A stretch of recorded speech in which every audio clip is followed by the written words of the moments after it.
hablamos, compartiendo ideas. El debate colectivo nos permite entender mejor.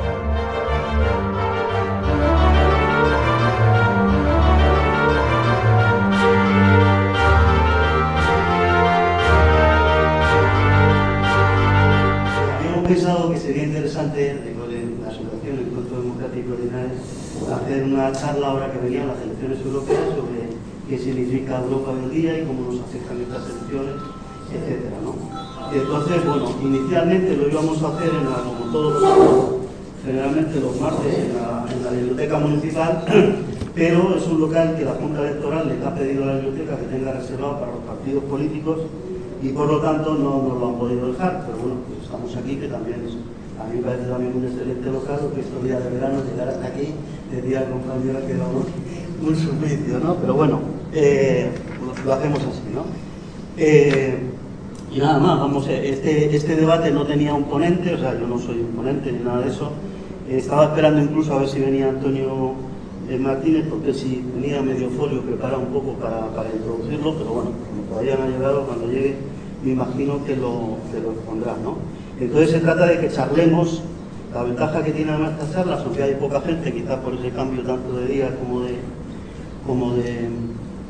de local, y también quizá porque no sea un tema que interese mucho, la gente crea que ya lo conoce todo, pues como veis hay muy pocas personas. Normalmente en estas reuniones tenemos entre 25 y 30 y hoy estamos los que estamos aquí, ¿no? De todas formas, tenemos la suerte que con Luis Roa, pues los vídeos que monta de estos actos, pues luego tienen 100 y pico visualizaciones o 200, y por lo tanto, pues eso va a hacer que lo que aquí digamos, pues pueda haber más personas que lo vean, ¿no? Y sin más preámbulos, pues entro solo en el tema un poco por decir, había un compañero, joder, es que para los nombres se va a pegar muy bien, bueno, que había mandado incluso, y yo lo he publicado en la web tenéis publicado un documento que está extraído de la propia Unión Europea, por lo tanto es un documento oficial, claro, donde la Unión Europea se vende bien, ¿no? Diciendo todo eso. Luego hay también un artículo de Antonio que escribió hace 2 semanas sobre el tema de la Unión Europea, y luego hay un documento que pasa Antonio. Hay un documento de otro compañero, joder, perdonad por el tema de los nombres, es una vergüenza, pero es que soy incapaz. Y que ha mandado también un documento sobre la Unión Europea, su punto de vista. He colocado también uno de un amigo mío que me manda, Antonio, ponte por aquí si quieres, ponte por aquí. Y que me manda de un partido que se llama un partido trotskista, y es una visión negativa, entre comillas, en el sentido de decir que el Parlamento Europeo no tiene atribuciones, es básicamente lo que dice, que vamos a votar a un Parlamento sin atribuciones, que será, estoy seguro que es un eje central de lo que hablemos hoy aquí. Y luego he publicado los 3 programas, me han mandado 3 programas de los partidos políticos, todo esto está en la web, si entráis lo veréis, del PSOE, de Podemos y de Sumar.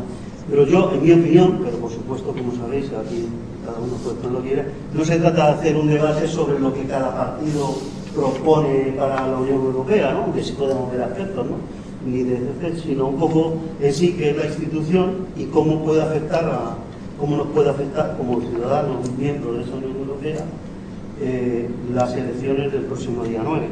Antonio, antes de abrir el círculo, ¿tú querías comentar algo? Lo digo porque he dicho que tenías preparado medio folio o algo así, o lo haces luego en función del debate. Prácticamente lo que yo tenía pensado es lo que he escrito un poco en el artículo ese, si lo han leído. Sí, sí. Hombre, sí, mi idea fundamental era así introducir un poco los aspectos que ha habido en cómo ha ido constituyendo la Unión Europea, los tramos principales y los tropezones grandes en los que hemos visto, e incluso ver todo que probablemente el tema de los tractores en las carreteras es probablemente el asunto que más ha chocado con respecto a ese tipo de comisión a la que hemos llegado. E incluso, pues, en fin, el establecer las 27 participantes, también un poco la guerra de Ucrania y el tipo de el problema también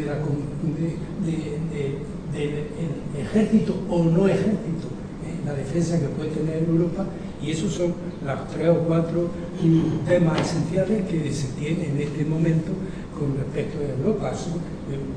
Con el tema de la discusión que pueda haber, siempre surgirán más cosas, que quienes estamos olvidados de la discusión, pues de cada noticia que sale, siempre sale alguna idea que debemos de tenerla en cuenta, o que debiera de tenerla muy en cuenta la ciudadanía, porque estamos de alguna manera consolidando un mundo de bloques, y ese tipo de bloques, e incluso me parece que el tema de la OTAN es un problema muy complicado en este momento, que se ha resucitado un órgano que estaba en su momento muerto.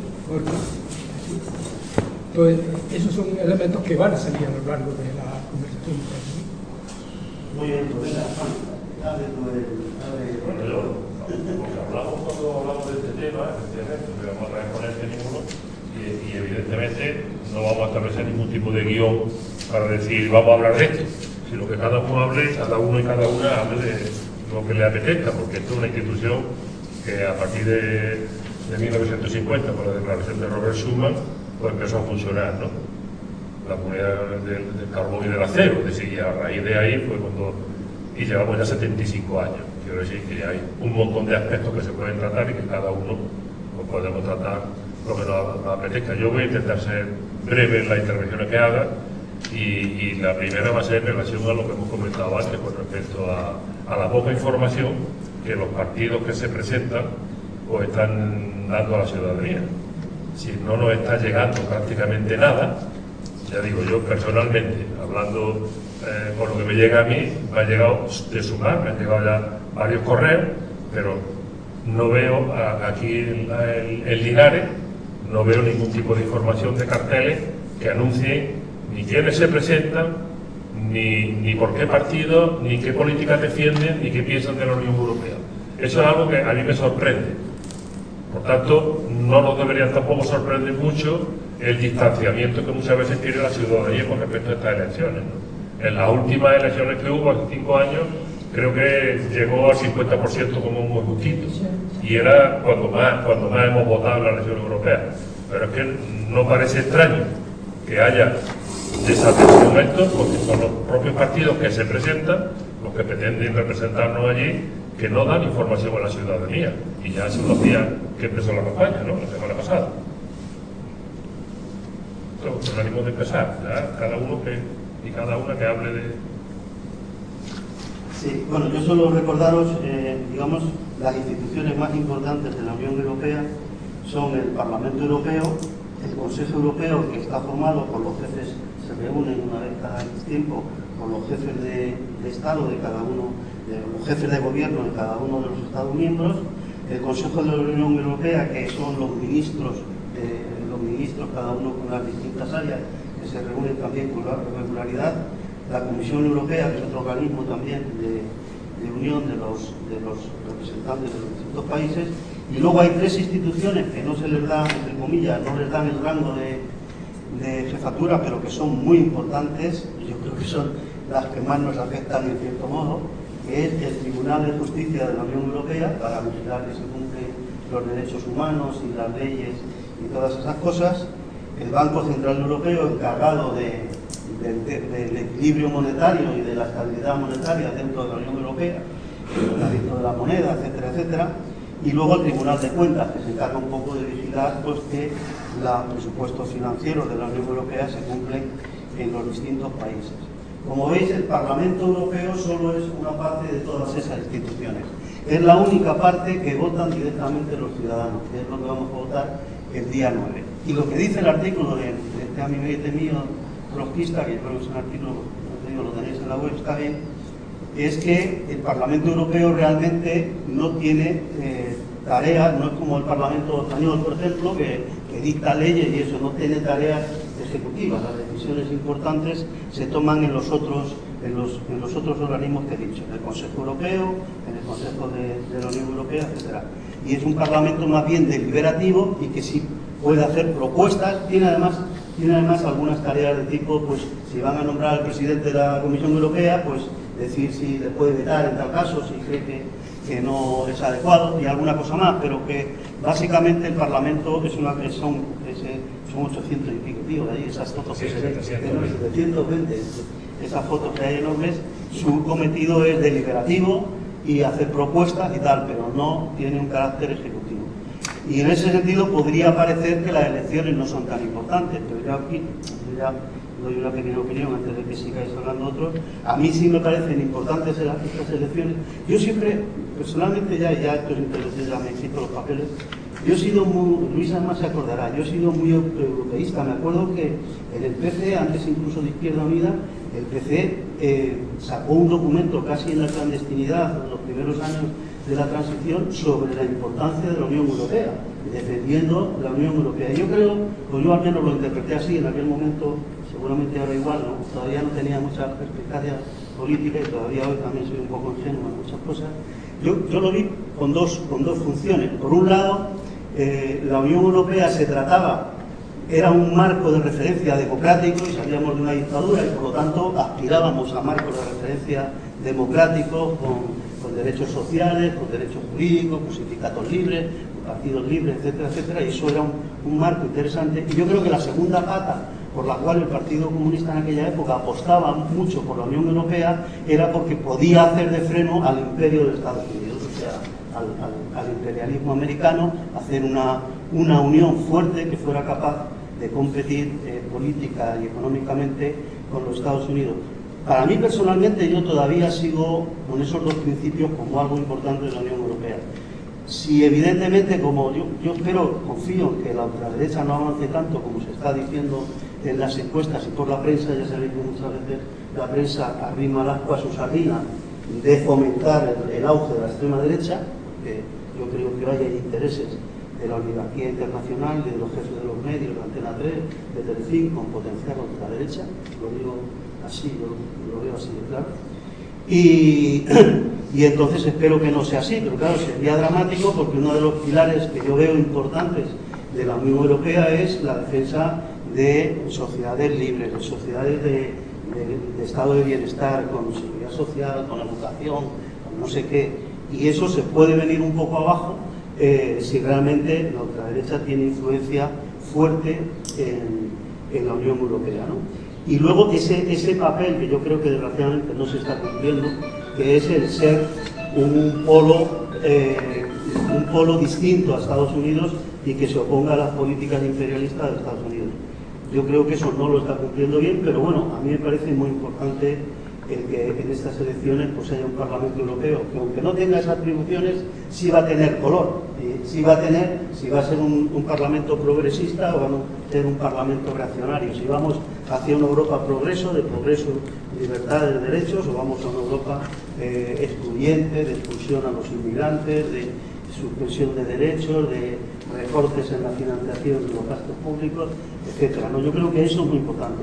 Y además va a ser muy importante, incluso para España, yo creo que para la política española, el resultado de estas elecciones, porque como sabéis, casi todo el mundo lo está midiendo también en términos nacionales.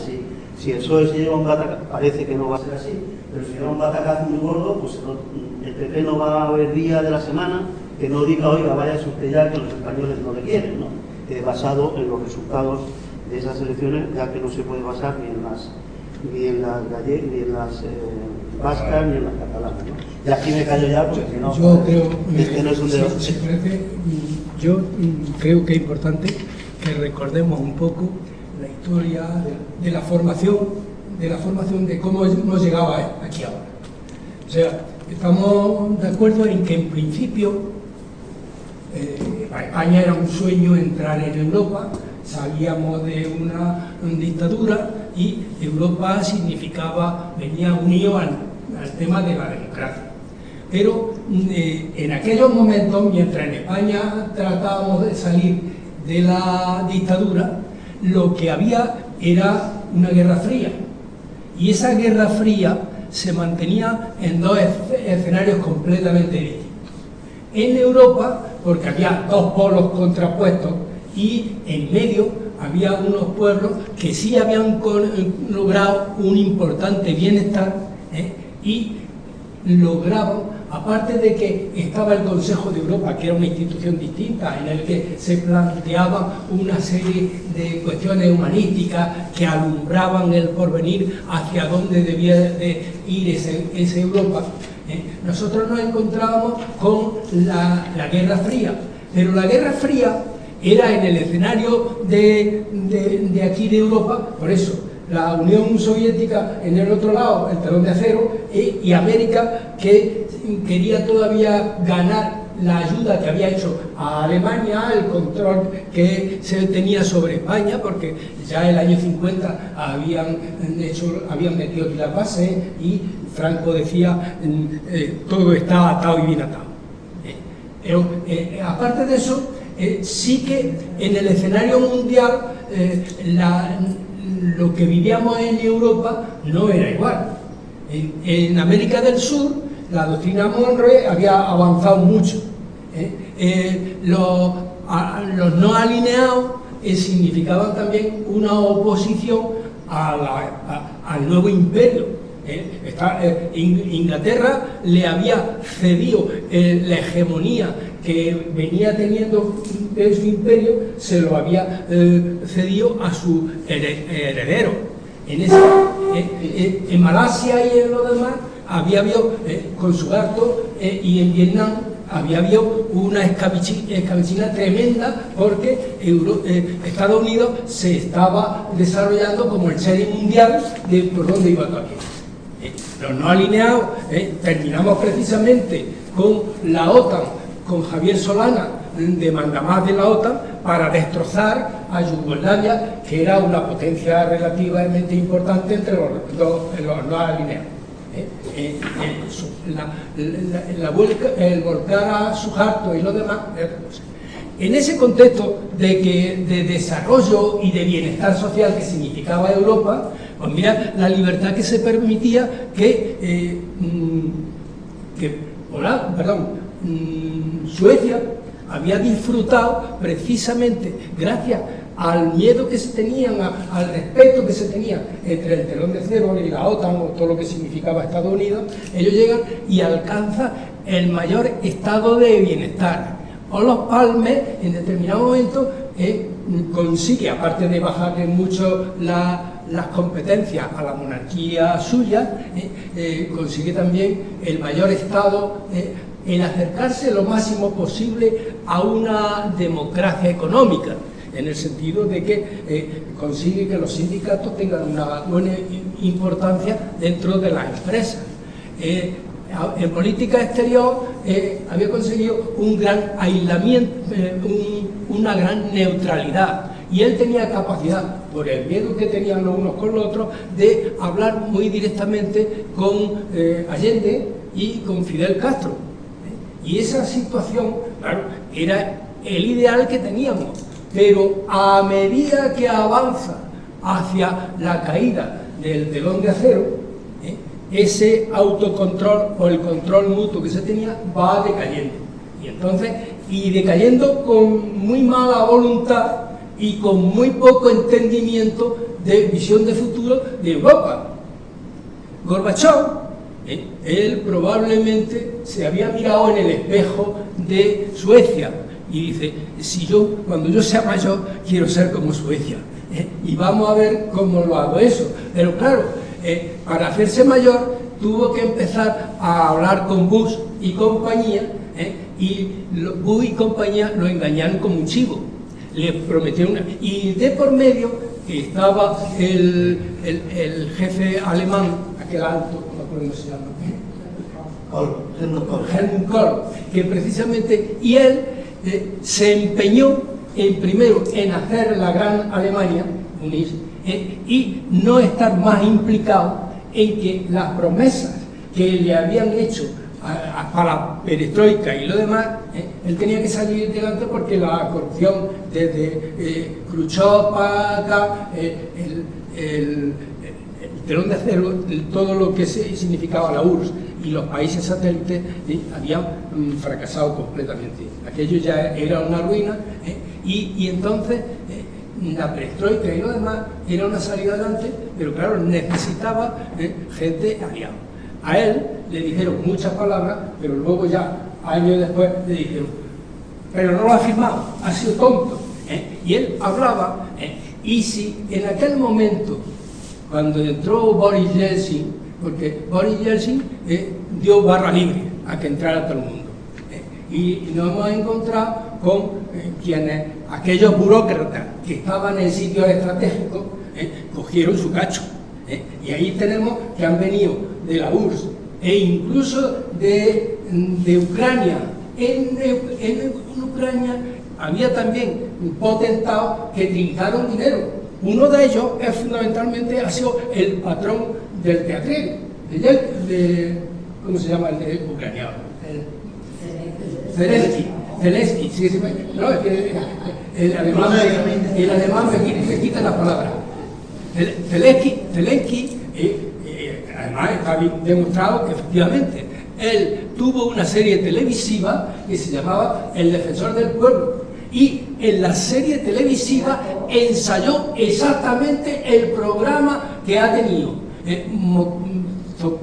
Mokorenko. O sea, resulta que había un sucesor de la República que dentro de lo que había no lo hacía mal, pero la televisión allí adelantó lo que iba a ser, entre otras cosas porque tenía mucho dinero por ese potentado que había ahí, y además pues la imagen tiró de eso. Y lo que se dedicó este hombre es durante la época en la que se emitió esa serie televisiva, y por si faltaba poco, la productora de la serie televisiva tenía un gran capital a su disposición y alimentó todas las pretensiones. Tanto así que las primeras elecciones superó al gobierno anterior con mucho, y a partir de ese momento, y resulta que el primer estudio que hace Zelensky es aprender el idioma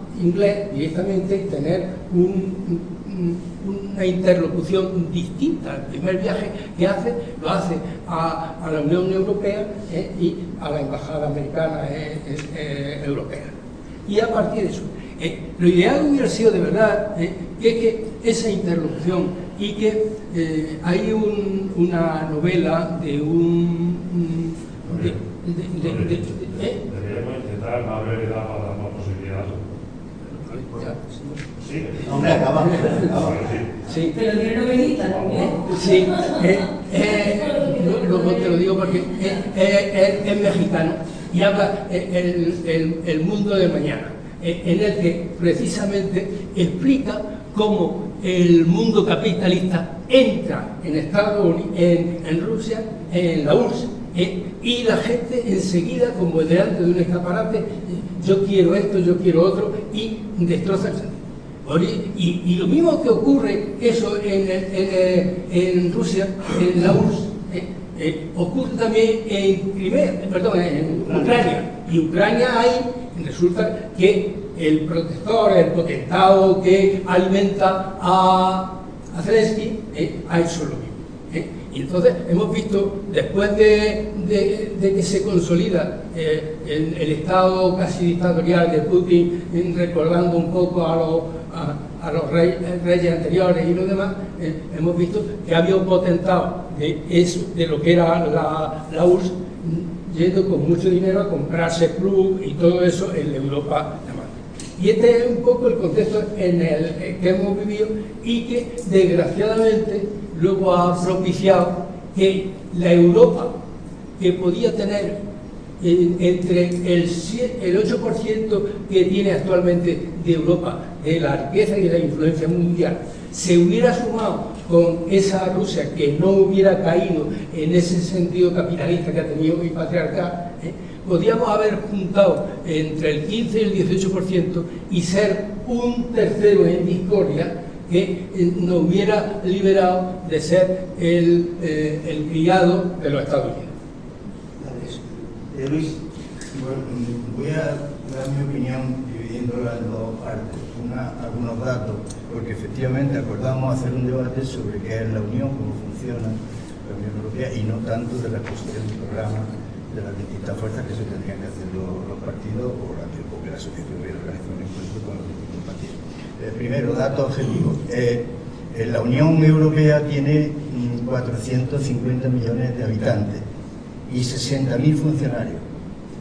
A algunos les puede parecer mucho, pero fijaos un dato: el Ministerio de Finanzas francés, a un país que tiene 67 millones, tiene 140.000 funcionarios. Comparar, y entonces no son tantos.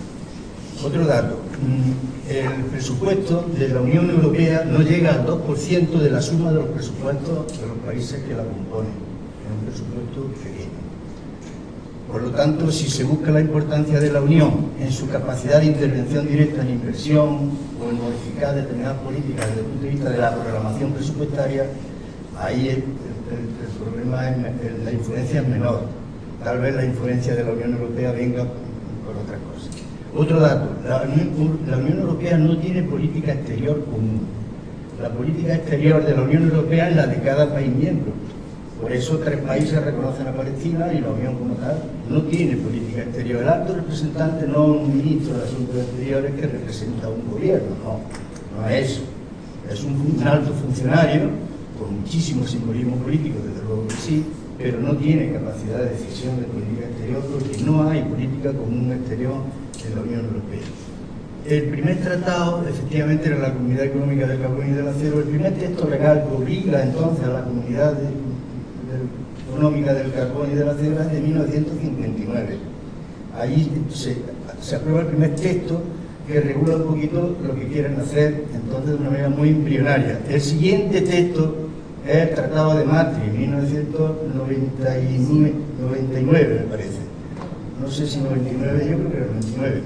Ese es el tratado ya importante, que está modificado por el Tratado de Lisboa en 2007. Entonces, los 3 textos esos siguen vigentes en su redacción, tal y como ha quedado, uno después de otro. Y toda esa legislación que emana de esos textos, toda la que emana de esos textos y de las instituciones, forman parte del ordenamiento jurídico de España. Porque la Constitución española dice que los tratados válidamente suscritos por España forman parte del ordenamiento español. Por eso Puigdemont no es un prófugo. Él ha dicho que se somete a la legislación española, que es la europea, que es española. No puede ser un prófugo, claro. Repito, todos los tratados suscritos por España, dice la Constitución, forman parte, todos los tratados internacionales forman parte del ordenamiento jurídico español. Otro dato importante a tener en cuenta. Bueno, esos datos por si sirven para algo. Y ahora voy a dar 2 o 3 opiniones. Yo creo que la Unión Europea se inscribe en una asociación de países que practican la política del área geopolítica donde están. La política, no hay política internacional, pues la de Estados Unidos, en Europa, básicamente la de Estados Unidos. No digo de todos los países de la Unión, digo del área de la Unión como tal. La política económica hasta ahora ha sido pues, una política según los ciclos del capitalismo, a mi juicio. El capitalismo de hoy es el neoliberalismo, que es distinto al capitalismo monopolista. Hubo una fase anterior. Bueno, pues las características del capitalismo neoliberal, que no regula, que prima la financiarización, donde es hegemónica la burguesía financiera, ya no es hegemónica la burguesía dueña de las fábricas ni de las tierras, es los dueños de los bancos. Entonces todo eso pues, es la lógica política de donde se inscribe la Unión, pero con una variante importante, porque si no decimos la variante es un brochazo de brocha gorda. La variante ¿cuál es? Que Europa, junto con muy pocos países del mundo, es la única área geográfica donde existe capitalismo social o capitalismo socialdemócrata o capitalismo social, como queráis llamarle, que se impuso después de la Segunda Guerra Mundial. El capitalismo social se distingue, como sabéis, por lo que se llama el estado del bienestar, con 3 o 4 prestaciones que no existen en otras áreas del mundo. No existen. Eso es muy importante. Mira, si eso no fuese así, la Volkswagen no tendría la mayor parte de su accionistas en Lander, donde está instalada. no sería posible, porque el capitalismo neoliberal no acepta eso, la participación pública. O los trabajadores votan en el Consejo, los representantes sindicales en el Consejo de Administración de la Volkswagen, que votan, tienen voz y voto. Por lo tanto, eso no sería posible en otro modelo de capitalismo.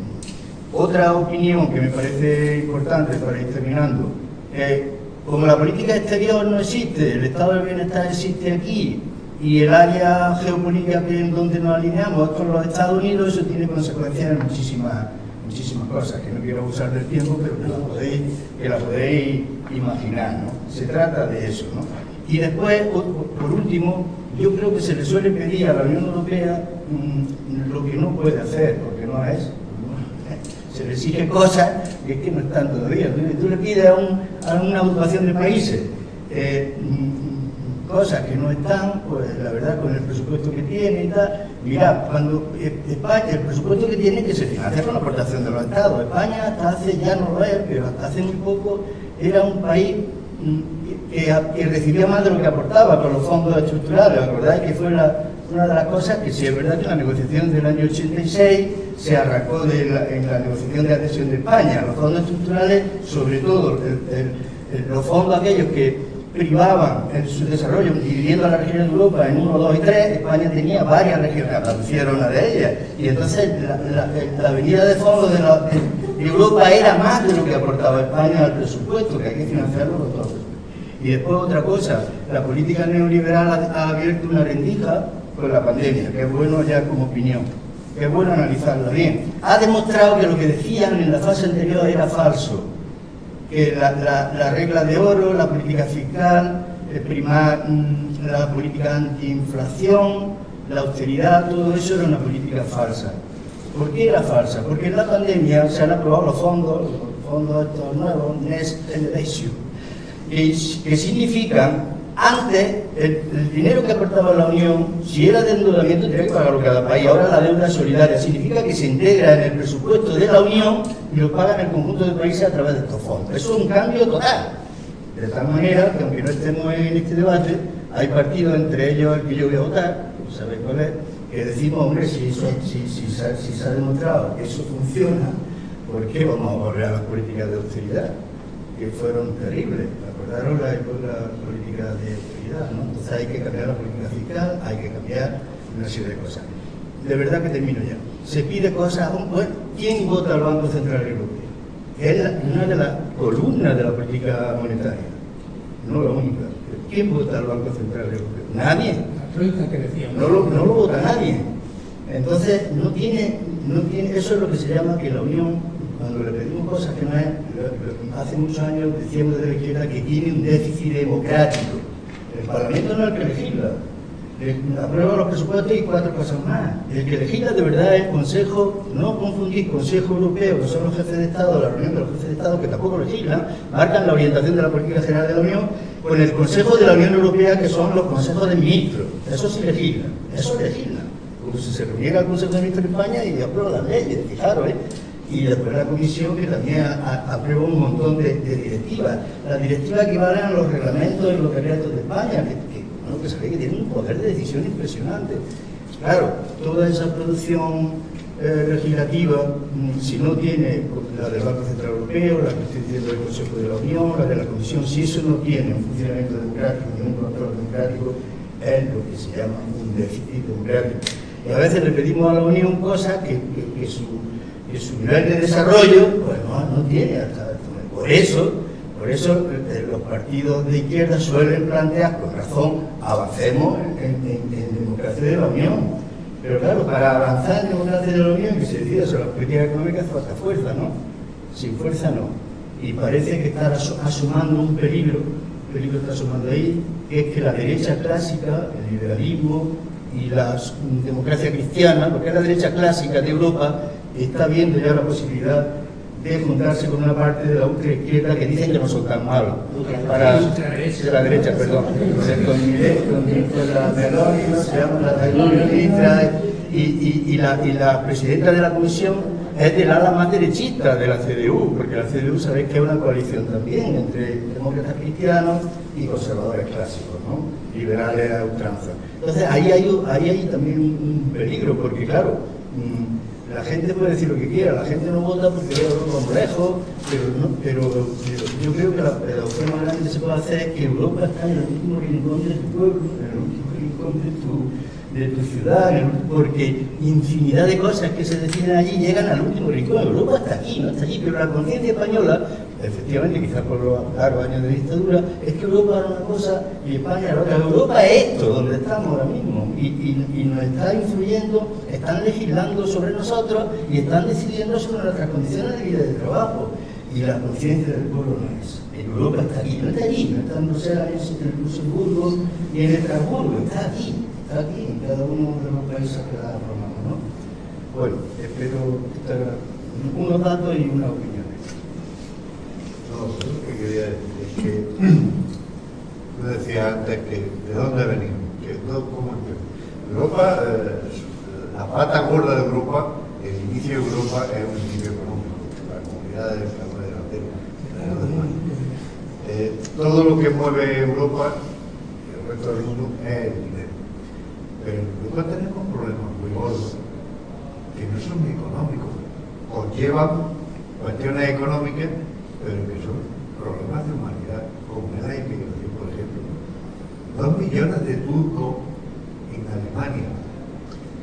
No sé cuántos marroquíes habrá en España. No sé cuántos ciudadanos de tercera y cuarta generación ya hay en Francia de origen magrebí que cada 2 por 3 montan un pollo porque los tienen marginados, los tienen poco más o menos cacinados como estaban los judíos en el gueto de Varsovia. Yo creo que tú decías antes, que los políticos no nos explican qué es lo que quieren de Europa. Yo creo que somos nosotros los que le tenemos que decir a los políticos lo que queremos que sea Europa. Que está muy bien todo esto del dinero y del comercio libre, todo eso está perfectamente. Pero que Europa son 400 y pico millones de habitantes y que esos turcos que viven en Alemania, esos ciudadanos europeos de origen turco, los magrebíes o los franceses de origen magrebí o los españoles de origen marroquí, son españoles, son europeos y no se les tiene que votar, o sea, lo tienen, hay mucho racismo todavía con eso. Eso yo creo que sería una de las cosas, para mí, de las más importantes que habría que recriminar a los políticos. Eso tiene, aparte de la parte económica que puede tener, tiene también una parte importante que es la cultural. Yo creo que esto es lo que hacen los inmigrantes que llegan a Europa, lo que hacen es aportar cultura y aportar conocimiento, ¿no? Eso yo. Sebastián. ¿Me toca ahora? No, hombre, es que he hecho un documento, no sé si se lo ve. Sí, le he comentado que está colgado en la web y también los programas que han mandado, aunque... Para mí es fundamental el tema económico, como se señala ahí, es un tema muy amplio, el tema de Europa es un tema muy amplio, pero vamos a ver si hay algunos aspectos que se centran en todo. Dada cualquier elección es una expresión de lucha de clase. Entonces, hay que tomar posición. Entonces, uno está en la seguridad, uno de los aspectos es tratar de estabilidad, la estabilidad que hace que todos los países pues tengan un libro en el documento aprobar una legislación que va a recortar los derechos de la clase obrera y los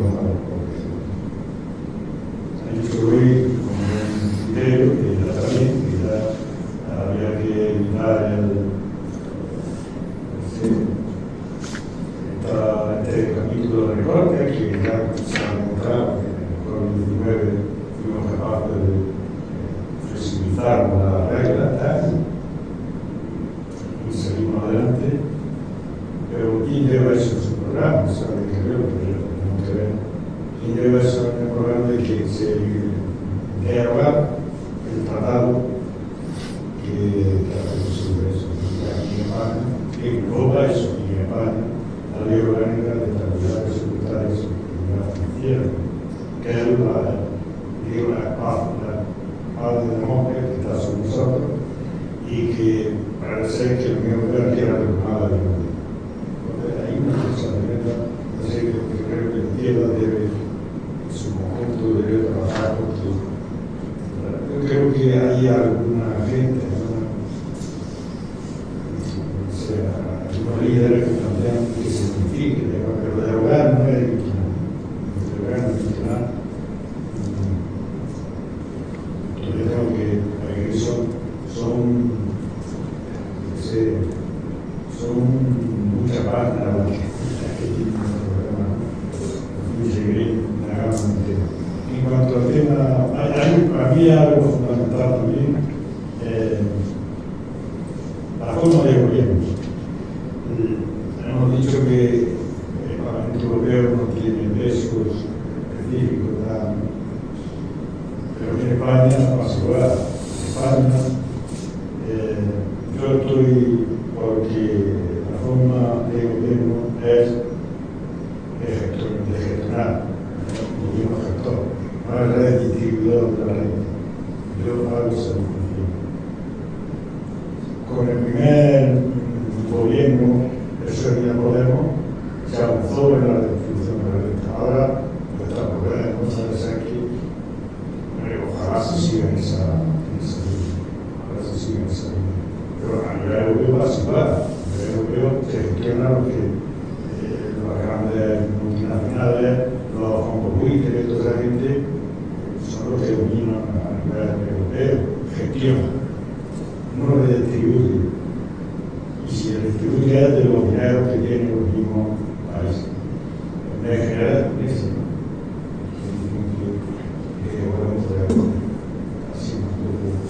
aunque hay cajas también de Costa Rica, hay también muchos gobiernos honestos. Hay empresas que veneran el planeta, pero ahora son los más defensores del clima, del medio ambiente, del sol, etc. Y por ahí van mis reflexiones. Y luego,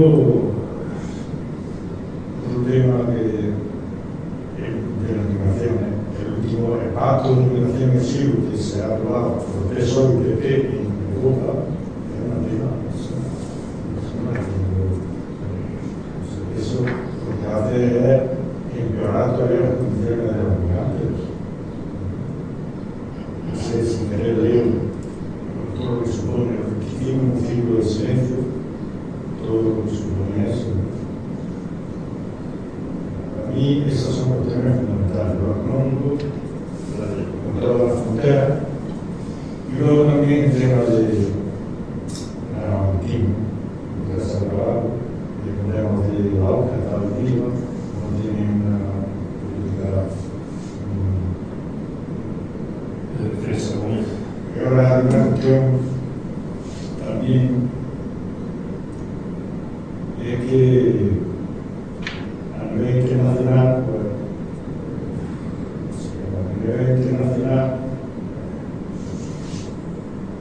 hay que situarse, estar entrando dentro del panorama China, eso ya son geopolíticos un poco más. En fin, por lo pronto digo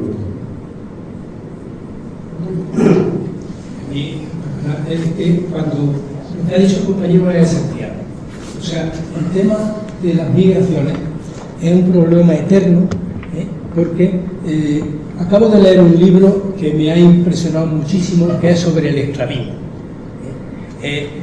Y había que empieza fundamentalmente con el problema de los indígenas en América, con las normas que da Isabel la Católica, que era muy poco religiosa y muy poco cariñosa con el personal en general, que decía que quienes no se convertían allí eran antropófagos.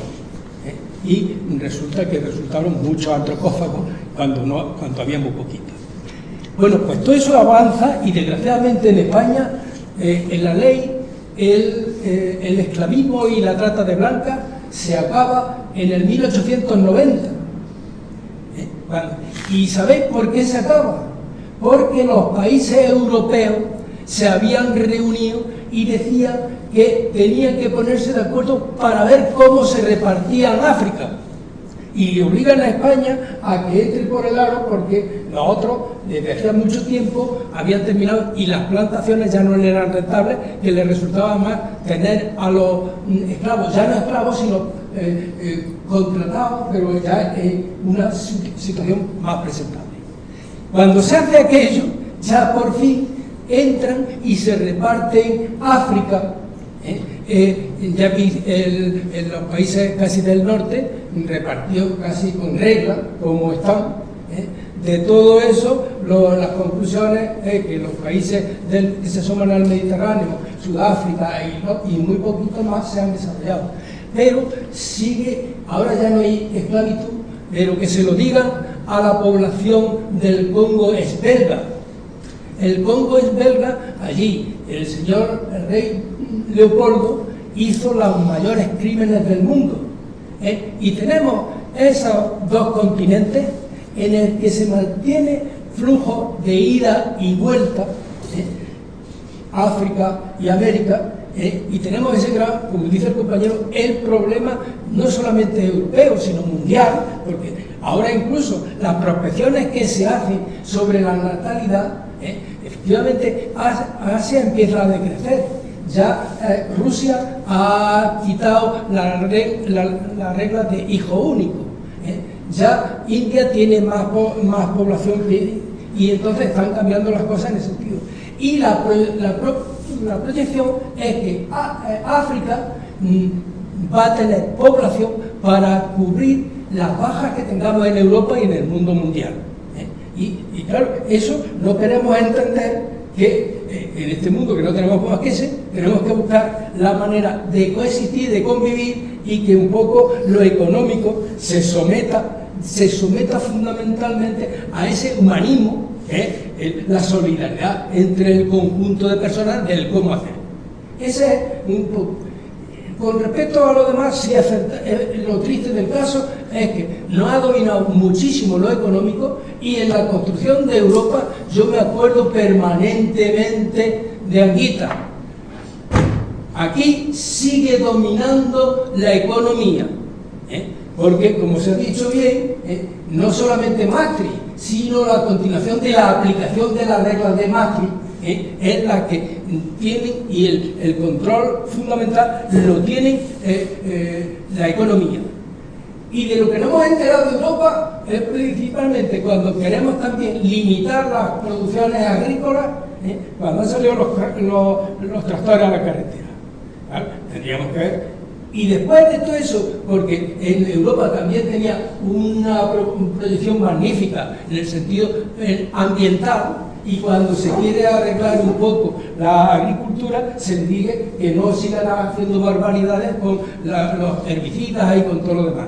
Bueno, pues como ha salido el tema de los tractores a la carretera, y lo que se ha hecho es fundamentalmente tratar a los ricos y los pobres, a los que cuidan la tierra, como a los que la esquilman, pues nos hemos encontrado que para que no sigan esta gente en la carretera, lo que se le ha hecho es aceptar que sigan maldiciendo, envenenando la tierra, como solución inmediata. Y claro, ese es el problema, que como bien se ha dicho, estamos en Europa. Y esta Europa es precisamente que si sigamos echando veneno, si no intervenimos más allá del sector primario y lo demás, nos duran tres afectados. No, a título informativo, es decir, lo digo porque creo que conozco bien el tema por cuestiones familiares. El 90% de los empresarios que cultivan en el ala marroquí son españoles, Ojo, y la no empresa, se olvide eso. La empresa, claro. Sí. Nada más que eso. A ver, vamos a ver. Yo de Europa voy a decir lo que yo veo y mi experiencia. Yo veo que en Europa hay unas raíces fuertes de derechos humanos, de democracia, y que a nosotros estábamos deseando abrirnos y nos han ayudado mucho. Pero han pasado algunas cosas en estos últimos años que a mí me han dejado como tambaleando. Por ejemplo, cuando ha habido gobiernos en América Latina que han querido dar un cambio a esos poderosos que durante tantos siglos han tenido el petróleo, las tierras y las siguen teniendo, en algunos momentos, no toda Europa, pero la Europa que más ha levantado la voz se ha puesto del lado de los tiranos. Es decir, ¿qué ha faltado? Por ejemplo, con Guaidó en Venezuela. No se han dedicado, algunos sí, por ejemplo, de los de Podemos, Pablo Iglesias y algunos más de izquierdas, sabían lo que pasaba. A Chávez lo envenenaron, porque Estados Unidos no podía consentir esto. Entonces, a mí me dolió mucho que enseguida dirigentes europeos aplaudiendo a Guaidó, sin más, cuando con un poco que hubiera, y a lo mejor lo sabían, que era un impostor, porque que querían los acuerdos comerciales que había hecho Chávez echarlos atrás. Digo lo mismo con Ecuador, digo lo mismo con Brasil. Entonces, esa falta de Europa, de la Europa que tiene que estar ahí, a mí me duele, porque sé que hay gente muy preparada, igual que a Guatemala, ha habido parlamentarios europeos que le han echado una mano durante mucho tiempo. Entonces creo que eso es algo muy grave, porque el mundo, si no lo democratizamos más, pues ¿dónde vamos? Después, con la crisis de 2008, pues Europa nos estranguló. A ver, si como decís los que entendéis, había dinero, ¿por qué nos hicieron padecer tanto? ¿Que no nos levantamos? ¿Que tenemos más desigualdad? Yo no sé en otros países, pero España lo estamos viendo, no terminamos, al contrario, hay más desigualdad. Entonces, eso no lo puede hacer Europa, eso, yo no sé cómo se haría eso. Después, con los emigrantes, en la guerra de Siria, aquello fue y sigue siendo terrorífico. ¿Cómo Europa consiente? Claro, a los gobiernos de cada país hay que respetarlos, pero hasta el punto de que vaya contra lo que es prioritario en Europa, lo que han sido los derechos humanos, cuidar a la población, que los tuvieron tirados por ahí todo el invierno, poniendo fronteras. Eso nos ha dejado muy descolocados. Y otra cosa que se me ha olvidado, no sé qué iba a decir. Bueno, pues lo que habéis dicho también, los lobbies en Europa, es que parece que a Europa hay que ir a sacarle y que luego no nos escuchan demasiado. Lo que habéis dicho estoy de acuerdo, que los nuestros nos explican muy poco qué se hace allí en la Unión Europea. Menos mal que algunos así que tienen más mentalidad de pueblo, de vez en cuando cuelgan alguna cosa de las que allí defienden. Entonces yo creo que últimamente la derecha, con esto de Palestina, es que esto es sangrante. Lo de Alemania, vamos a ver, que el holocausto y todo eso, pues bueno, estuvo muy grave. Alemania pidió 40 perdones, ha tratado de tener buena amistad con los judíos, pero ahora mismo Alemania, Francia y luego quizá Europa, la impresión que tenemos desde la entrada en la OTAN, bueno, nosotros ya estábamos aliados desde las bases, pero que todo lo que diga Estados Unidos, boca abajo. No es posible recuperar una Europa que sea autónoma en muchas cosas. Ahora el militarismo, que se puede estar dando tanto dinero a Zelensky, que yo no sé si vale mucho o poco, a mí me parece que es muy mal político. Y yo qué sé, estas guerras, ¿hasta dónde? Yo qué sé, yo quiero ser Europa, a mí me gusta, yo no quiero cerrarme como nací y crecí, ni hablar. Y me gusta Europa y creo que hemos ganado mucho, pero que hay que cuidarlo un poco más, y más ahora con esta derecha que tenemos. No se hace todo eso.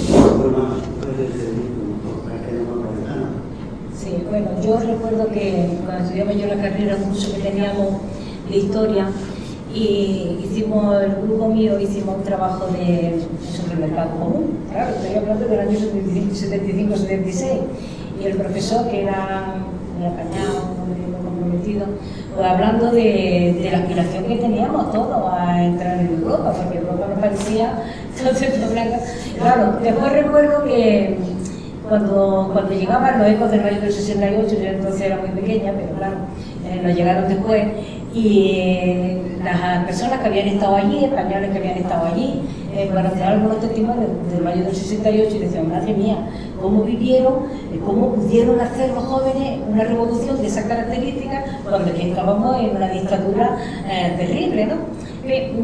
Para mí Europa era una aspiración.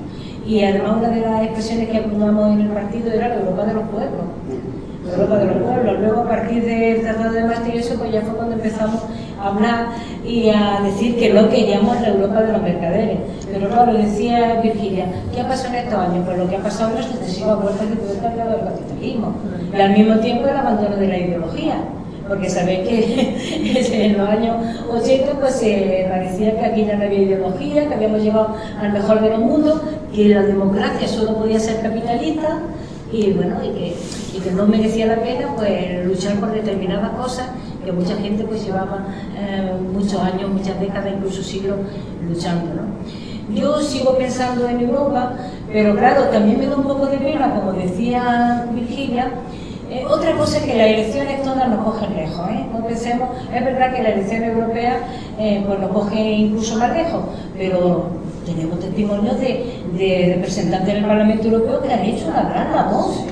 Una gran labor. Yo recuerdo cuando estábamos con lo de todo lo del Alzheimer, del olivo y demás, no sé si alguno recuerda a Salvador Llobet, este hombre vino a Jaén no sé cuántas veces, hizo un trabajo encomiable, ¿no? Pero digo que todas las elecciones nos cogen bastante lejos. Y de hecho hay mucha atención en todas las convocatorias electorales, pues Europa quizás todavía un poco más lejos. Y como además los debates se hacen ya casi todos en las redes, pues que muchas veces que parece que no hace falta ni siquiera, yo estoy contentísima de que esta asociación siga funcionando y que nos sigamos viendo, más o menos, pero que lo veamos.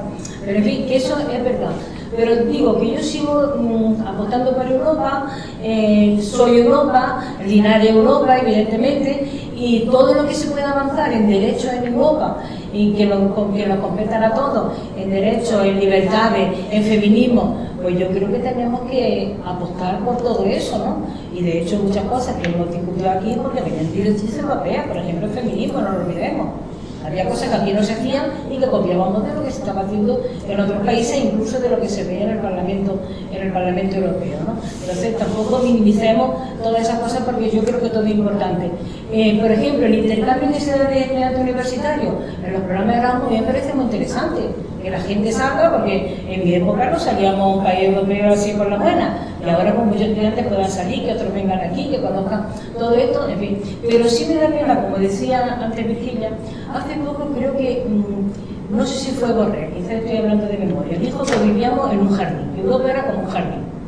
Y bueno, vamos a ver, es verdad que si lo comparamos con el resto del mundo, como ha dicho Luis, pues es que en Europa es donde hay un Estado social, más o menos consolidado, por el que tenemos que pelear, que tenemos que seguir avanzando, pero que en otros países, bueno, ahora viene aquí Milei y dice que en la justicia social es la aberración y sigan tan tranquilos.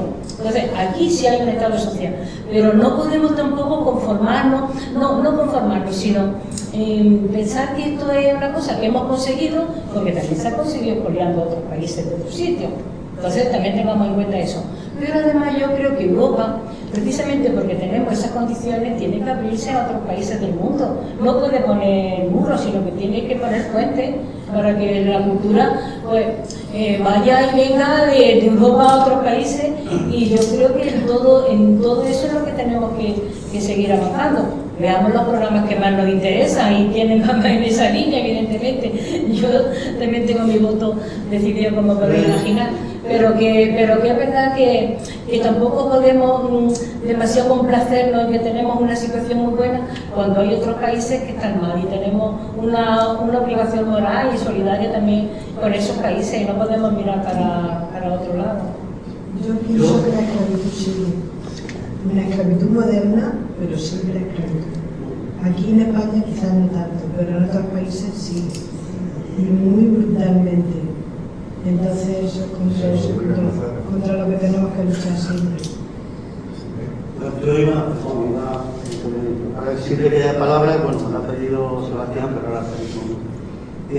Has abierto tu intervención, Ana, con una palabra que a mí me parece que es la que justifica todas estas cosas que estamos viendo, que ha dicho, era el mercado común.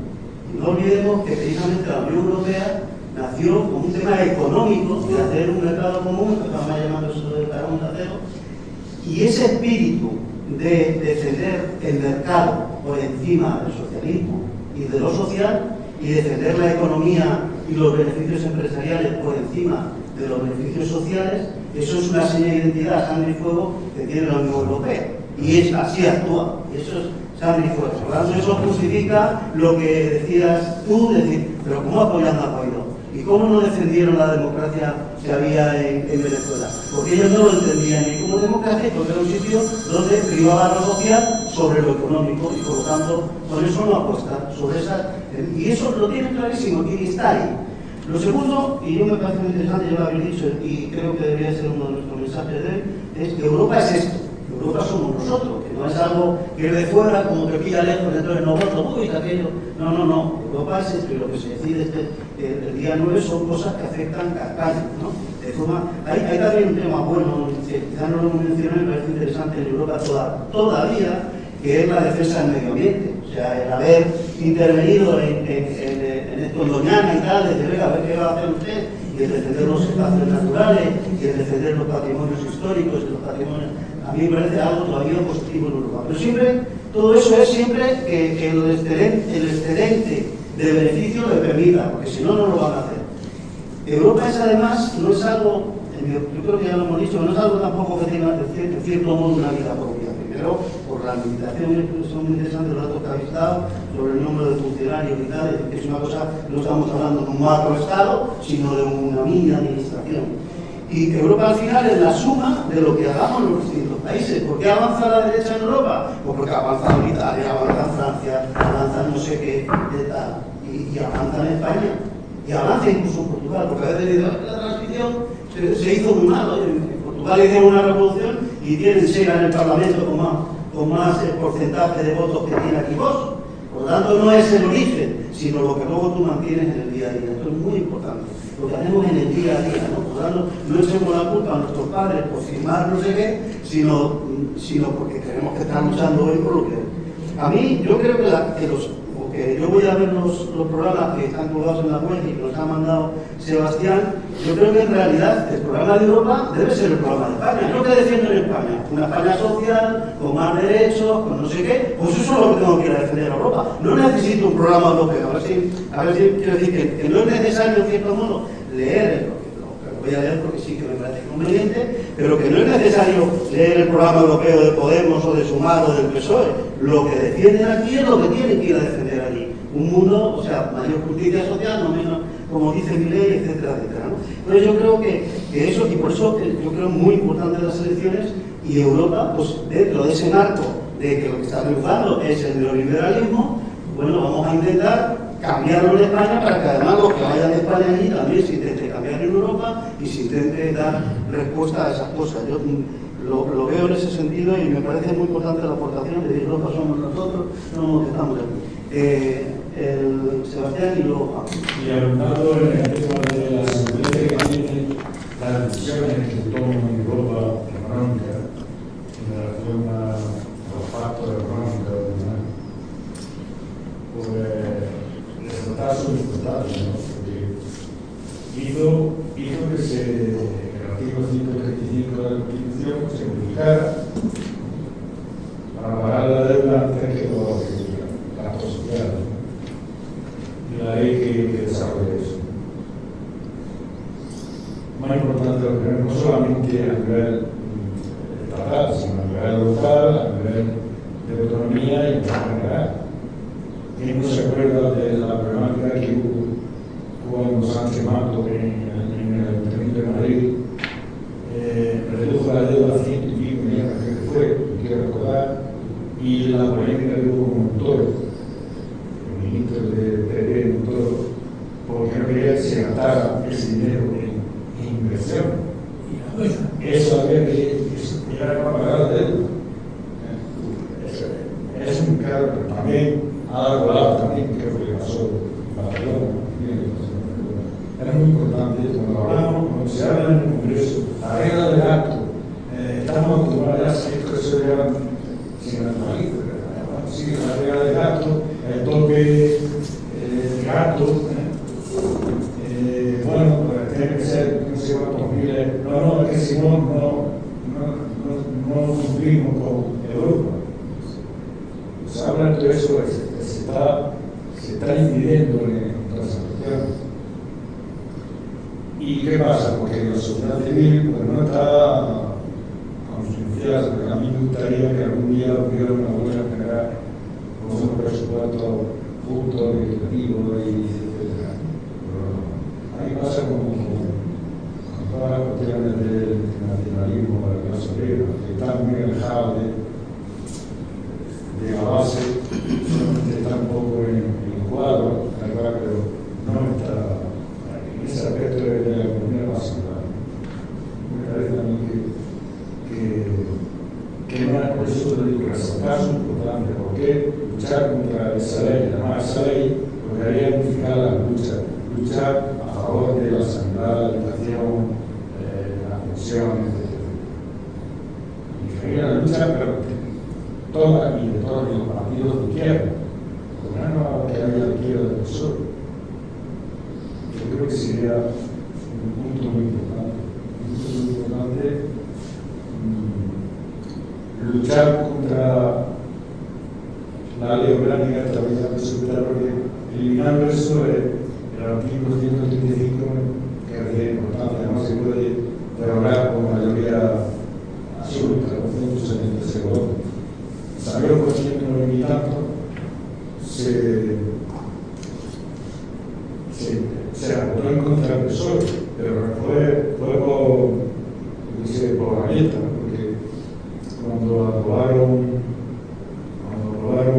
la modificación del artículo 135, porque claro, se quedó el que el déficit estructural sería el 0,4%.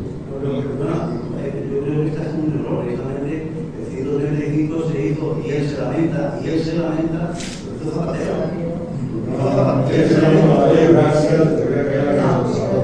Sí, la modificación es un 200, un montón de otros, superior a los 3 quintos, que me refiero a la ley orgánica.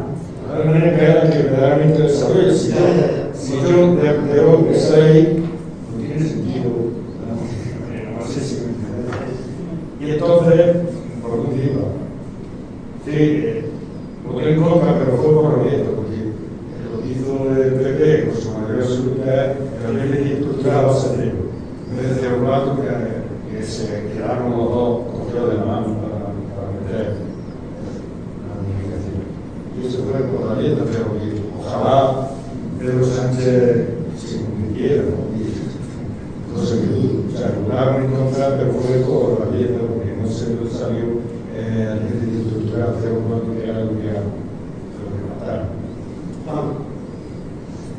Bueno, ha habido varias intervenciones en las que habéis empezado diciendo que bueno, no soy europeísta o me siento europeísta, o a pesar de que puedo ser ingenuo al principio, pero bueno, yo soy europeísta desde hace mucho tiempo. Pero analizando un poco mi trayectoria en relación a Europa y lo que veo alrededor, es que yo creo que, aunque aquí nos podamos definir que en Linares somos europeos, porque somos andaluces, porque somos villaneses, pues somos europeos a la vez. Pero quizás no hagamos el esfuerzo de sentirnos europeos integrándonos un poco más en Europa, ¿no? Yo voy a poner algunos ejemplos. Ana ya ha puesto uno, que es el tema del Erasmus, ¿no? El Erasmus me parece a mí que es un acierto impresionante de intercambio generacional, de gente joven que se va a Europa y que vienen de Europa aquí, muchísima gente, ¿no? Y conocen otros países, conocen otras realidades, y yo creo que esos lazos son una forma importante de reforzar la conciencia y la ciudadanía europea, ¿no? Quizás a nosotros ya, más adultos y tal, nos cuesta mucho trabajo, pero se pueden hacer cosas todavía. Se pueden hacer cosas. Yo voy a dar alguna pista solamente, a quien quiera, porque se meta por ahí en las redes y vaya buscando. No hace mucho, no hace mucho, quiero decir, con 20 o 30 años, pero también éramos adultos ya, pues desde el colegio tuvimos contacto con colegios de otros países, de Finlandia, de Suecia, de Grecia, de Italia y tal. Montábamos proyectos, nos reuníamos allí, ellos venían aquí y trabajábamos en común durante un año en un tema que determinábamos y nos permitía conocernos un poco más.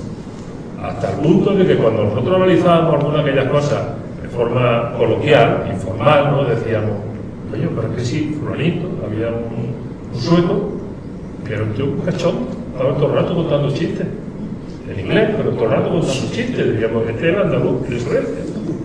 Es decir, que somos mucho más parecidos de los que nos creemos. Cuando no salimos, cuando no visitamos otras culturas, nos creemos gente muy diferente. Y sin embargo, los griegos. Con los griegos, cuando estuvimos en Grecia y estuvimos conviviendo con ellos, pues eran como nosotros, eran los andaluces del Mediterráneo. Es que íbamos de tapas como aquí en Linares, como aquí en la costa, a los chiringuitos, ¿no? Es decir, y eso es importante, conocer cómo se vive en otros sitios para consolidar la ciudadanía, ¿no?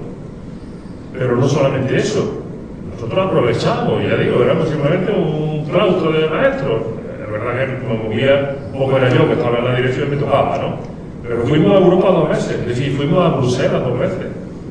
Nos movimos para que los diputados, los eurodiputados que había aquí en la zona, en Andalucía, incluso en Linares, había uno de Linares, del PP, del PA, que no me acuerdo ya cómo se llamaba.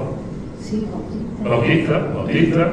Bautista, como había sido alumno de nuestro colegio y tal, pues entré en contacto con él y le dije, oye, a ver si tiene la posibilidad, de que estamos interesados, le hemos puesto al colegio el nombre de Europa, el colegio de Europa, a ver si tiene la oportunidad.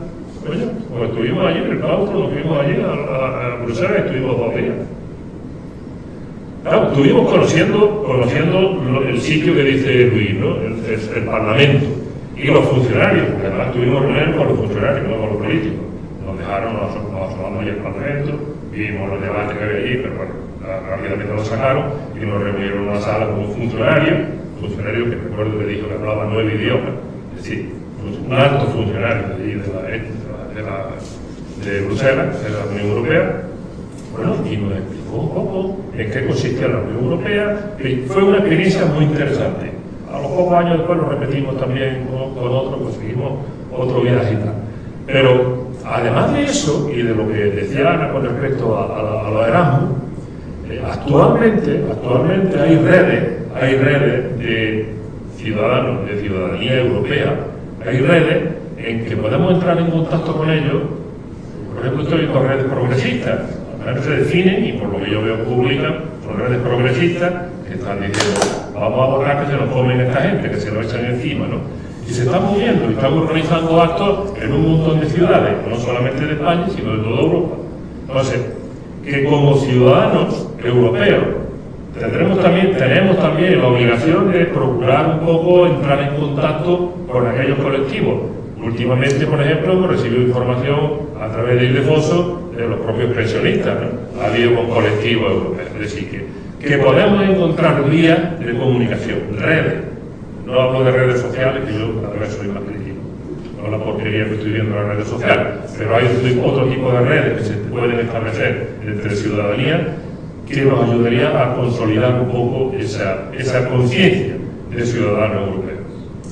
Antonio y luego Luis. Sí, a mí me preocupa, yo también me siento mal por haber visto que Tolstoy se aleja, que Dostoyevsky, que Chekhov y que Gorky, desgraciadamente por esta serie de cuestiones, están cada día más lejos.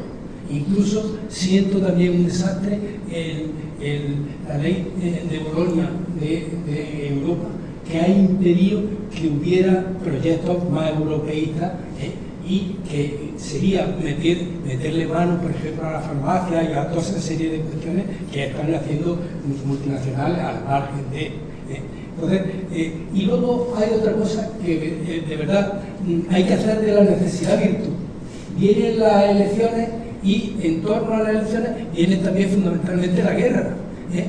Yo he escuchado a dos y he leído a dos personas importantes en el sentido de tratar la guerra. Uno es Pedro Baños y otro es Ayala. Pedro Baños, que es un coronel, que tiene un que se llama la Casa del Coronel o el Canal del Coronel, y él, pues, en principio no tenía por qué ser de izquierda, pero dice, yo soy español y soy militar y me preocupa la defensa de España. ¿Y cuál es el porvenir de España en el contexto en que estamos? El porvenir de España en el contexto de España sería defender España y defender Europa, que está eso. Entonces, él se había manifestado siempre a favor de una Europa que se organizara y tuviera, incluso empezar, como dice también Ayala, que es otro coronel, que dice que en vez de empezar con más dinero, empiece a ponerse de acuerdo los ejércitos y las posibilidades que tiene Europa para tener, en principio, sin más gasto excesivo, tener una Europa que se sienta defendida en ese contexto. Y yo, desde luego, y hay otra serie de cosas que son importantes. La ley Mordaza. O sea, cuando estamos hablando de luchar, estamos en una situación completamente distinta. Yo acabo de empezar este libro que se llama Mano Dura y habla de los estados policíacos, que llegas también al tema de la ley Mordaza, que es el que nos tiene frenados en un montón de cosas, y es ahí donde tenemos que entrar, y es el tipo de lucha, de rebeldía frente a cosas que parecen insustanciales, pero que están planteadas aquí. En la primera introducción que habla, dice, Orwell se equivocó. Efectivamente, Orwell, aquello del Gran Hermano, o 1984, se lo atribuía en principio al estalinismo y lo demás. La introducción de ese Estado que nos hace solitarios, insolidarios y lo demás, está metido por canales muy civilinos y está avanzando completamente. Y es imprescindible, de verdad, que nos... Porque ya las clases tienen una línea sinuosa en la que estamos enfrentados muchas veces y solo por ideología o por intereses, y a veces en contra de nuestros propios intereses. Entonces sí que es verdad de entrar en todos los entresijos que tiene Europa para, desde el poder, controlar competencias que pueden ser perjudiciales para el conjunto de Europa. Y eso me parece que hay que entrar en ese tipo de componentes de la sociedad es importantísimo, y saber cómo va desde Europa a España y a Europa. Luis. Bueno, es que quería hablar algo, a mí lo del debate yo iba ya hablé antes, pero, y no iba a hablar más, pero quiero decir algo de parte de estabilidad. Porque, vamos a ver, claro, ¿recordáis cuando también decían que el plan de los 15.000 millones de inversión en Santana no era posible, porque lo impedía la Unión Europea también eso? Porque estamos en una fase del capitalismo neoliberal, no en el capitalismo monopolista, que era otra fase anterior. A pesar de eso, Europa es una isla en el mundo del capitalismo, es una isla de verdad. En España, casi el 40% de la economía es sector público, del Estado, de la autonomía y de los ayuntamientos, casi el 40%. O sea, es una intervención considerable, estamos hablando de muchísimo dinero, es una isla. Pero el pacto de estabilidad, estoy de acuerdo con la primera parte que dice Sebastián, pero quiero hacer una matización. Ahora mismo no se está aplicando desde la pandemia. Entonces, vamos a ver, se puede prever que se restablezca. Y lo que quiero decir es que aprovechemos, como se trata de los programas, pues los fondos Next Generation, como se llaman, los fondos actuales que vienen, dan igual el nombre, son contrarios al pacto de estabilidad. Porque el pacto de estabilidad obligaba a un nivel de deuda de cada país y a un nivel de gasto público, para no aumentar el déficit público. Aumentaba, estaba tasado, no puede usted pasar del 3% de deuda, de no sé cuánto del déficit público. España ahora está disminuyendo la deuda, mirad, porque las políticas todas no son iguales, aunque estemos dentro del capitalismo. De lo que se trata es que mañana no se va a acabar el capitalismo, seguramente, y pasado. Entonces, los programas también para mí, que aspiro, como sabéis, no, creo que no hay duda de que soy de izquierda, aspiro a que cada uno reciba según sus necesidades y aporte según sus posibilidades. Esa es la utopía máxima a la que yo aspiro. Y sabéis que es de Lenin, esa pero los programas, si queremos hacer política y no hablar de política, los programas tienen que ser creíbles y aplicables, en la dirección que apunta hacia esa utopía en no sé cuánto tiempo. Y entonces lo que yo quiero decir es que actualmente España está disminuyendo la deuda y disminuyendo el déficit público. ¿Por qué? Porque la actividad económica es muy fuerte y la recaudación es muy fuerte. Por eso.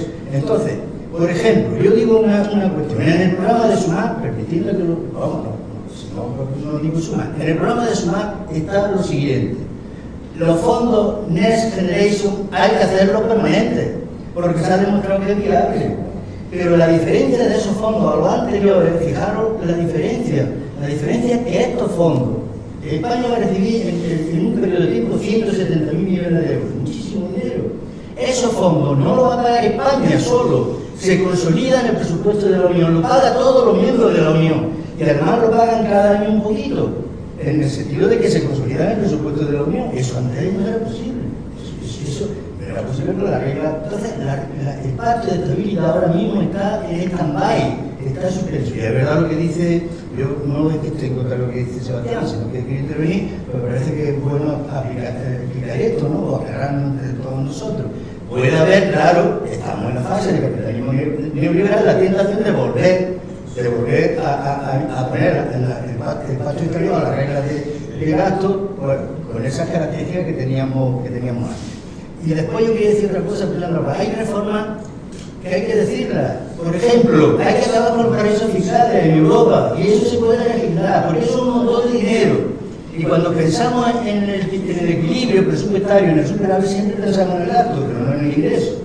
Si se acabara con los paraísos fiscales, en Portugal un paraíso fiscal, Andorra un paraíso fiscal, Luxemburgo, en fin, lo que hay que acabar.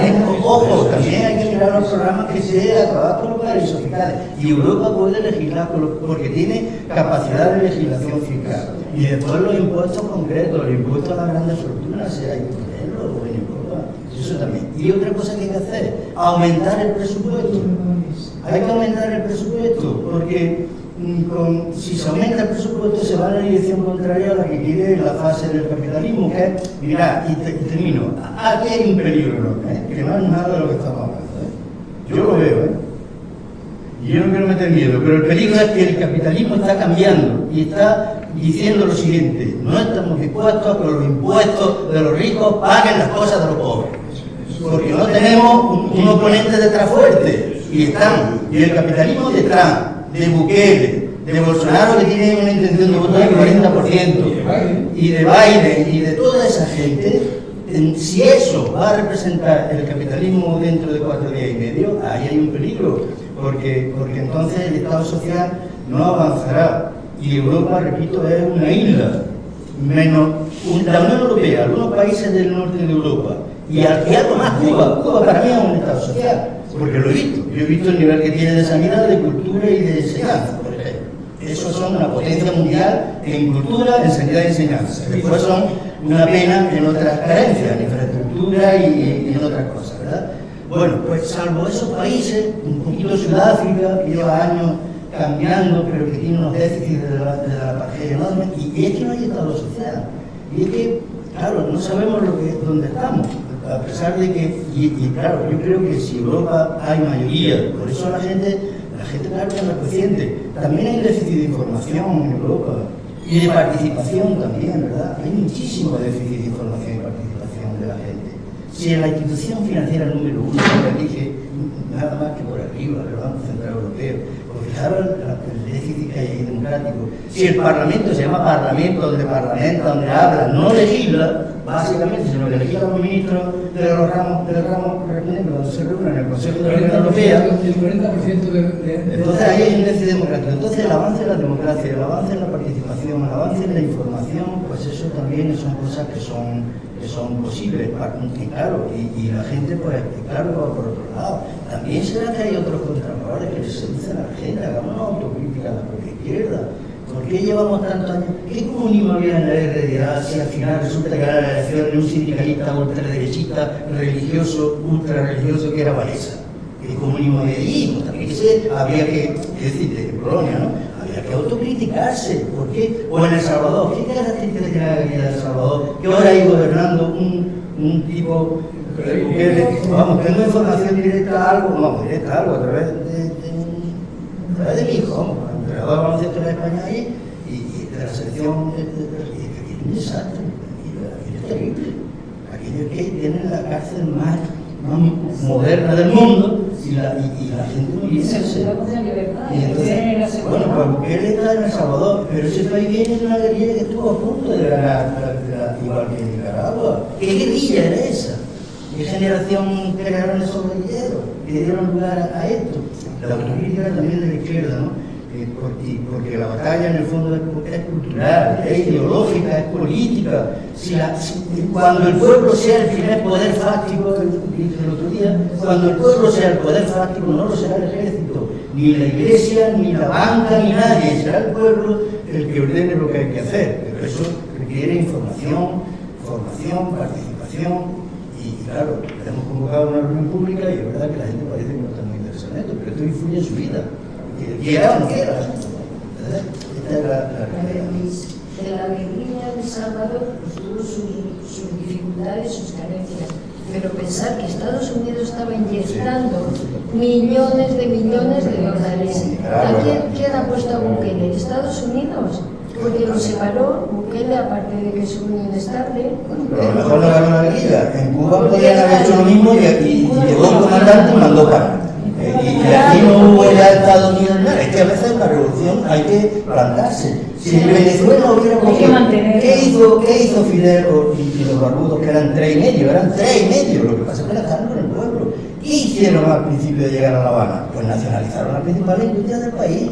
Y entonces el desabastecimiento, ¿qué ha pasado en Venezuela? Pues que llega Chávez, pero la principal empresa de distribución de alimentos sigue estando en manos privadas, y ahora mismo está en manos privadas. Entonces, claro, si tú haces un cambio político profundo, pues tienes que atar algunas cosas que son fundamentales.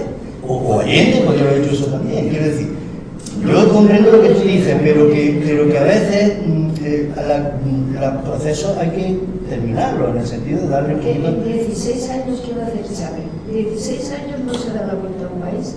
En Cuba... Pero puede nacionalizar el petróleo, puede nacionalizar... Primero, sanidad al último rincón. Chávez también lo hizo, lo que pasa es que Venezuela es otra cosa. Y luego, gente que permanecía con una ideología, y a lo mejor ahí en América Latina falta también esa preparación política, que a Chávez yo creo que le faltó, una preparación al pueblo, al mismo tiempo. Sí. No, yo no soy prepararse. Es verdad, la ciudadanía de ayer, por decirlo de alguna manera, a lo mejor no se siente en Europa. Yo sí me siento en Europa. Me siento en Europa cuando se ve una serie de derechos que ahora mismo los veo un poco ligeros. Por ejemplo, es que tengo un papelito, porque yo me hago que se ve una economía de paz, no una economía de guerra. Entonces hay que detener la venta de armamento, porque es verdad, ha venido gente de Ucrania y se va a dinero. Bueno,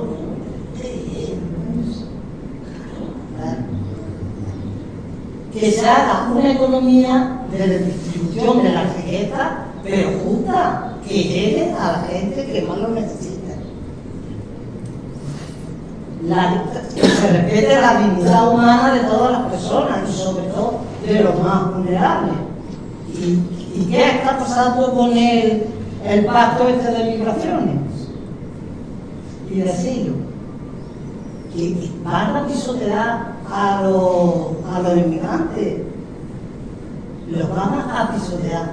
Decía la compañera que aquí no había esclavos. Hay esclavas. Las mujeres que están esclavizadas están trabajando con unos salarios de miseria, sin dar de alta, y 24 horas al día. Eso es claro.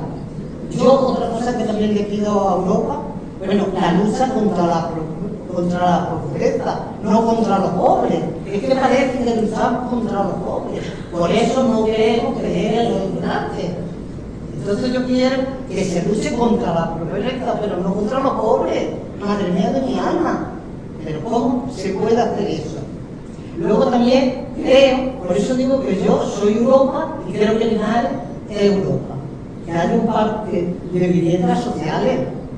No puede ser que un trabajador o un hijo de un trabajador esté buscando un sitio donde vivir porque no quiere ya vivir con sus padres y no pueda vivir porque es que están altas las rentas aquí de los pisos. Entonces, eso es otra de las cosas que yo... Y luego, y la cobertura de las protecciones sociales, tanto sanitarias como de pensiones, etcétera, pero para todo el mundo. Cuando digo para todo el mundo, para los que vienen también, para los inmigrantes también, que también no se le está cubriendo las necesidades. Eso yo creo que yo quiero Europa, y ahora voy a votar a favor de Europa porque siempre lo he hecho, pero con unas características concretas que yo creo que es las que tenemos que luchar y a lo mejor somos las que tenemos que transmitir a la gente de nuestro alrededor, a nuestras vecinas, a nuestros vecinos, a nuestros amigos. Europa somos todos. Porque claro, dicen, pues eso, Europa está allí. Entonces, aclararle que lo que se haga allí va a repercutir aquí en Linares. Bien, pues si no tenéis... No, tenemos tiempo. Vamos, yo quiero, con que acabemos a -5, porque es que Luis se tiene que ir, que hay otro acto. Vamos, que tenemos todavía 20 minutos. Muy breve. Aprovechando lo que decía Luis antes sobre el tema de los paraísos fiscales, recuerdo que en la segunda visita que estuvimos allí en el Parlamento en Bruselas, estuvimos en encuentro con Luis Yáñez y estaba también allí en aquel momento estaba Magdalena Álvarez, de la entonces ministra de Economía, de aquí. Y aquí en España, recuerdo, supongo que también en Europa, eso yo no me acuerdo, pero en España había un debate sobre el tema de los paraísos fiscales. Entonces le hice aquella pregunta a Magdalena Álvarez. Y dice, pues justo ahora mismo vengo de una reunión que estamos tratando de tema. Eso hace 20 años. Eso hace 20 años. Es decir, que no se ve que haya mucha voluntad de ese tipo de historia. Claro, es verdad también que los socialistas europeos no son mayoría, no es de nada. Y de hecho, la lástima es que a lo mejor se va a seguir perdiendo y van a seguir dando ese horizonte, nunca lo vamos a haber conseguido. Pero quería sobre todo yo, por terminar, porque esta mañana me encontré a un compañero de aquí de la asociación en el paseo y bueno, me hizo una pregunta y aproveché para... Y quiero que si, yo supongo que aquí casi todo el mundo lo sabemos, esto lo tenemos muy claro, pero con que haya solamente una persona que no lo sepa y le sirva lo que voy a decir, pues viene bien. Y es la diferencia que hay entre el votar en unas elecciones generales y en las elecciones europeas. Porque este compañero, como digo, estaba confundido. Creía que se votaba igual que en las generales, se votaba por provincia. Entonces hay que decir, no, mira, que en las generales las circunscripciones son por provincia más Ceuta y Melilla, son 52, pero aquí votamos una única circunscripción. ¿Qué quiere eso decir? Pues que como él decía, en las generales yo me planteé si voto útil o voto inútil. Digo, pues aquí no te lo tienes que plantear. Ayer precisamente estuve leyendo un artículo de Echenique, muy breve, pero muy interesante, porque lo clarifica mucho, porque da datos, como dice Luis, da datos, y dice que cualquier fuerza política, hay 39 papeletas, vamos a tener 39 papeletas, esa es otra cuestión que habrá que decirle a nuestros familiares y amigos, cuidado los miráis y mirarlos con cuidado porque nos podemos confundir. Hay 39 papeletas que se presentan en España. Bueno, pues la historia está en que decía Echenique, con que una candidatura saque 1,7% de los votos, tiene posibilidades de sacar a un eurodiputado. Eso en las generales, con 1,7 prácticamente está despreciado, eso no va a ningún lado. Pero aquí, como es circunscripción única, España, solo una, pues entonces, fuerza minoritaria que tenga un apoyo respetable, puede sacar votos. ¿Vale? Es decir, que aquí no nos van a plantearnos el tema de voto útil o voto inútil. Aquí vota lo que quiera, que todos van a tener el mismo peso. Porque aunque después se aplique también la ley DON, le afecta muy poco. Esta no es como la ley DON de las generales, que sí descarta muchos votos y al final dice, pues, aquí hay miles y miles de votos que le hemos dado a esta gente que no sirven para nada, no tienen representación. Aquí con sacar, como decía él, el 1,7, claro, son 61 eurodiputados en España. Si tú multiplicas los 61 por 1,7, te vas a decir por qué. Es decir, que entonces es real lo que nos está diciendo. Entonces, que lo sepamos y que lo difundamos entre las personas aquellas con las que podamos hablar y que les podamos aclarar. Es decir, vota lo que quiera. Esta vez sí puedes votar lo que quiera sin hacer elucubraciones de si voy a perder o no voy a perder mi voto. Sí, es importante.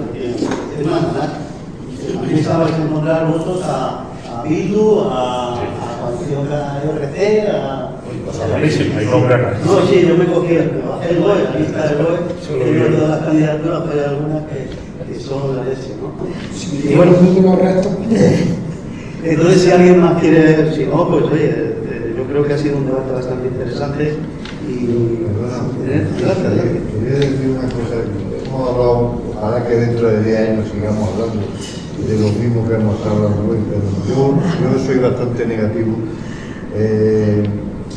La historia está para entenderla y aprenderla, y no volver a cometer los mismos errores. Hace 80 años, el señor Chamberlain se fue de vuelta a Inglaterra. El señor Hitler me ha prometido que no va a tratar. Creo que todos conocemos. Hitler se metió en los Sudetes, después se metió en Polonia y después se lió la que se lió.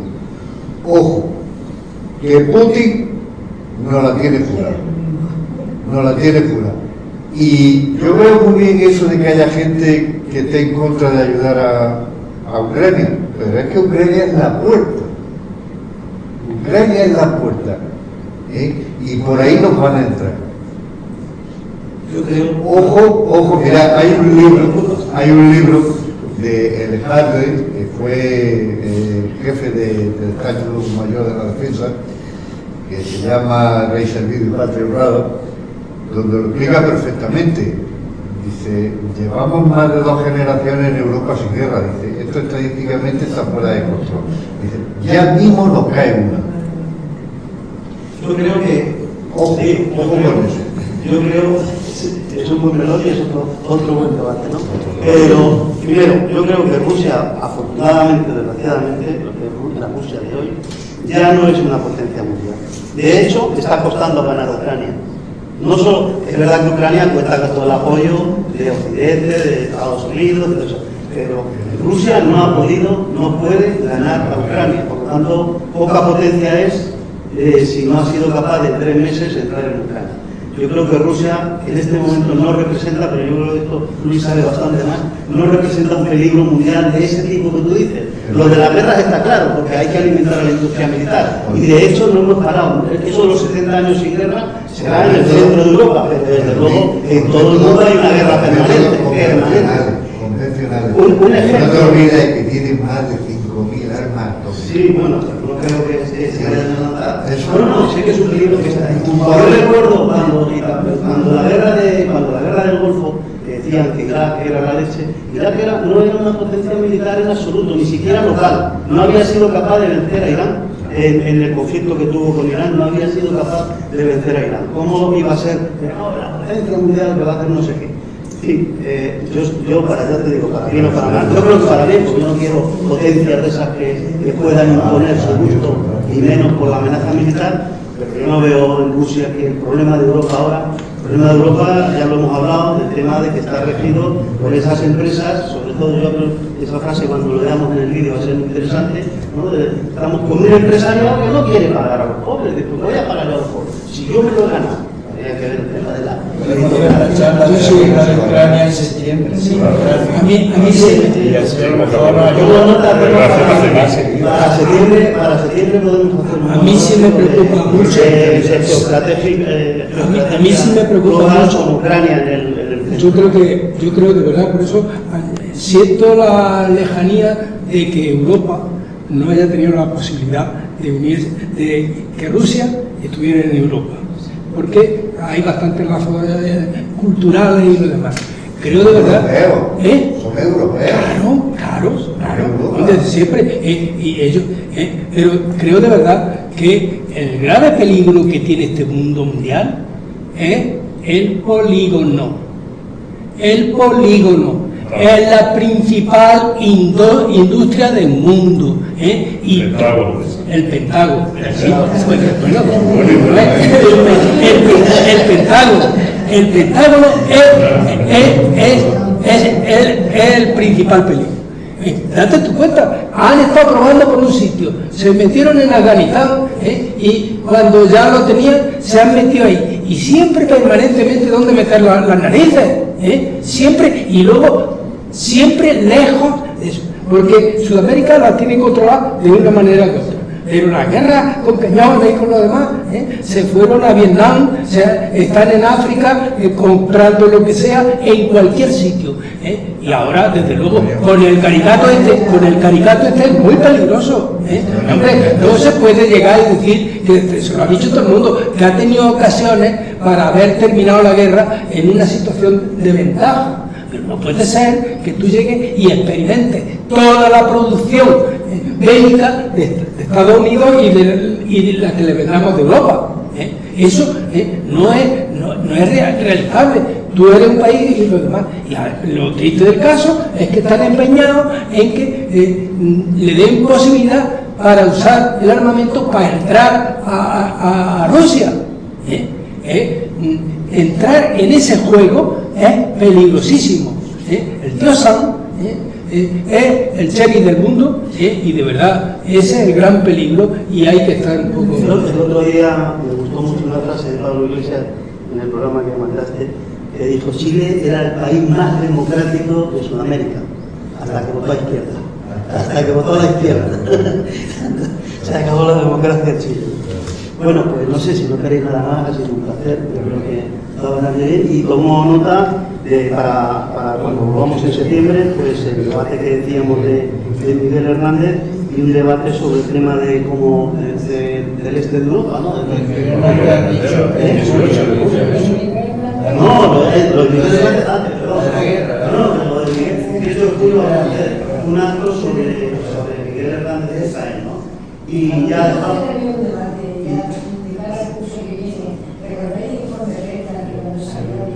Ah, sí. Pero tú crees que podemos hacerlo antes de Navidad, antes de verano. No, claro, ya para septiembre. Pero digo que eso sería interesante.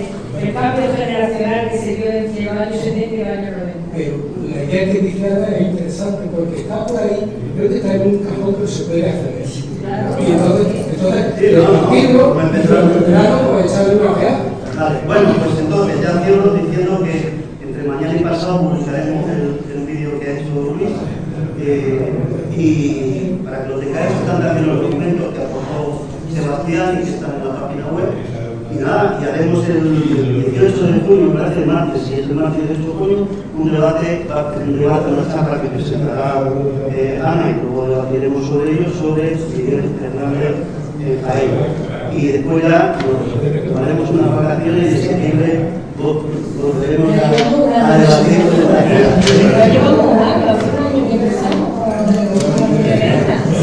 Lo que podáis después de las 11, que ahí donde se pasa la zona, programita con